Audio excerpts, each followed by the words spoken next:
Panoorin nyo ito mga idol. Eman Pacquiao 3 beses pinabagsak sa tinawag nilang magtataho at water delivery boy.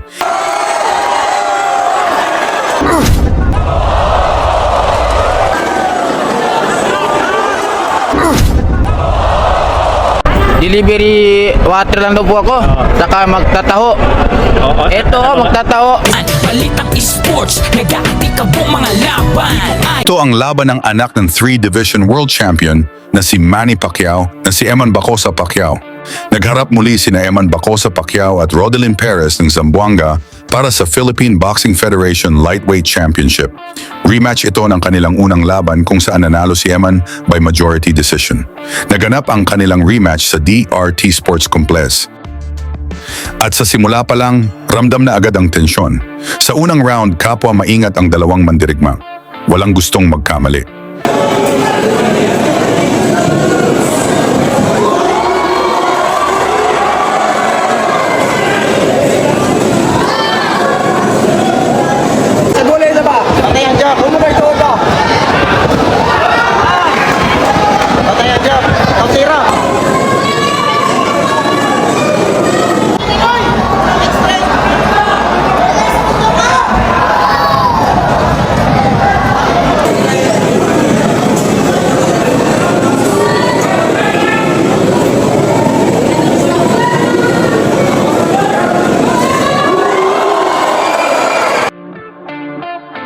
Pero pagsapit ng ikalawang round, nagbago ang lahat.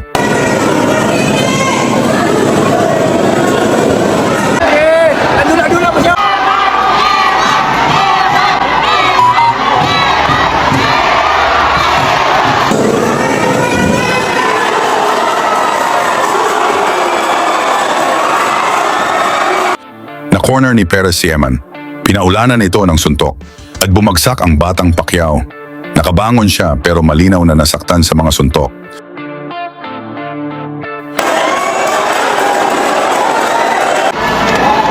Parang need ata ni Iman dito ng knockout para manalo.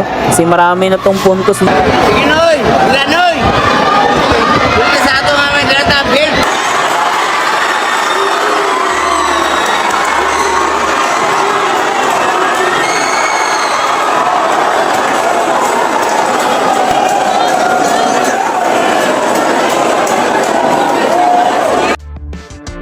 Mas lumala pa ito sa ikatlong round. 2 beses pang pinabagsak ni Perez si Eman, sunod-sunod ang malalakas na tama.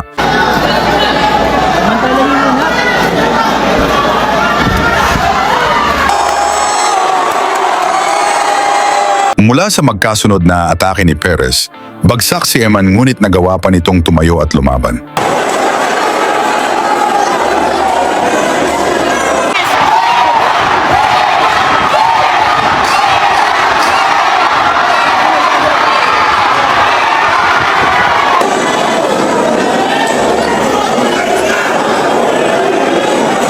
Mula sa mga mabibigat na suntok na pinakawalan ni Perez, bagsak ulit si Eman pero nagpakita din ito ng tibay.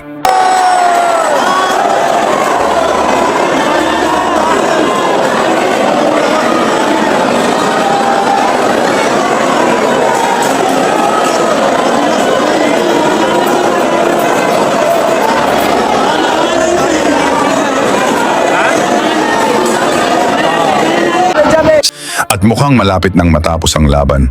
Pero hindi sumuko si Eman Pacquiao at nagpakita din ng tapang.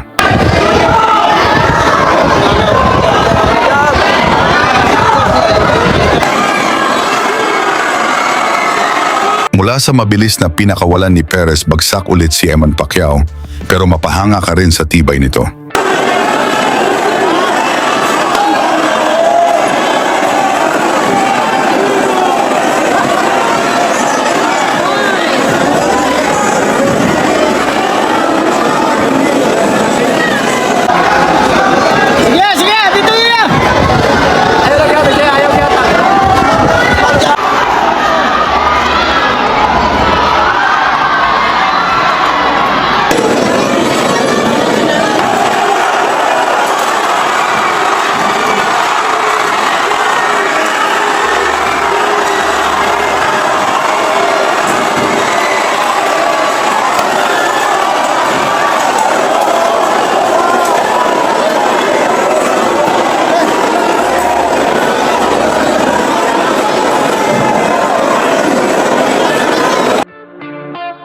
Sa ika-4 na round, nagsimula siyang bumawi.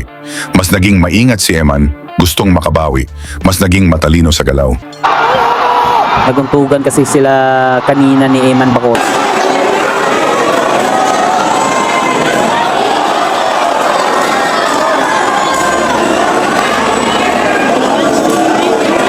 Habang lumalalim ang laban, unti-unting bumabalik ang kanyang kumpiyansa.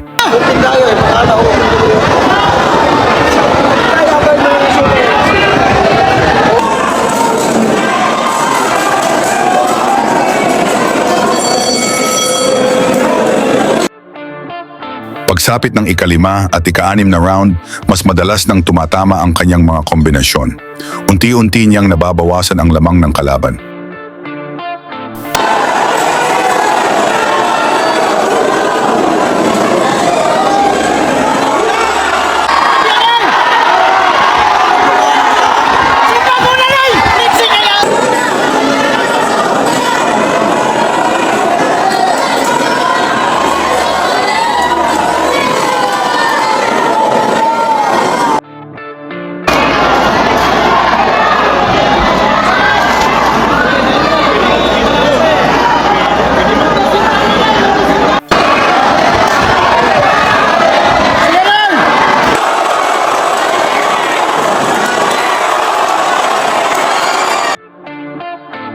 Sa ika-7 round, nagsimula ang pagbawin Eman sa mga puntos.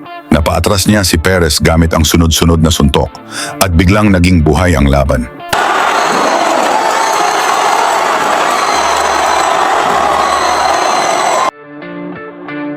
Sa huling round, todo na ang kanyang pagsalakay. Piliting makakuha ng knockdown. Piliting baliktarin ang laban.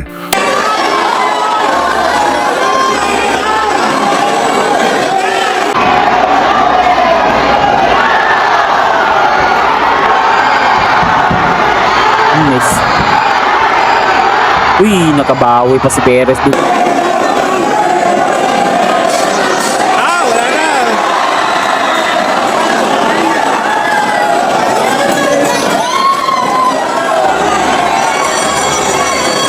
Ngunit matatag pa rin si Perez hanggang sa huling kampana.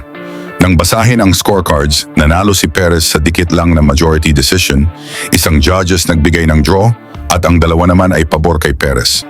Muntik pa magtabla ang laban kahit pa nakakuha si Perez 3 knockdown sa simula ng laban. Ano naman ang inyong mga score sa laban? At ano masabi nyo sa performance ni Eman? Kaya ba nito sundan si Manny Pacquiao? Ikomento na lang ang inyong sagot, pag-usapan natin yan. Lagi niyong sundan, huwag magpapahuli. Pag-usapan ni bakbakan, balita niya at laban. Mga Pinoy na di nagpapagapi. Salamat sa mga suporta na lagi nandyan. Bagsak ang 2-division world champion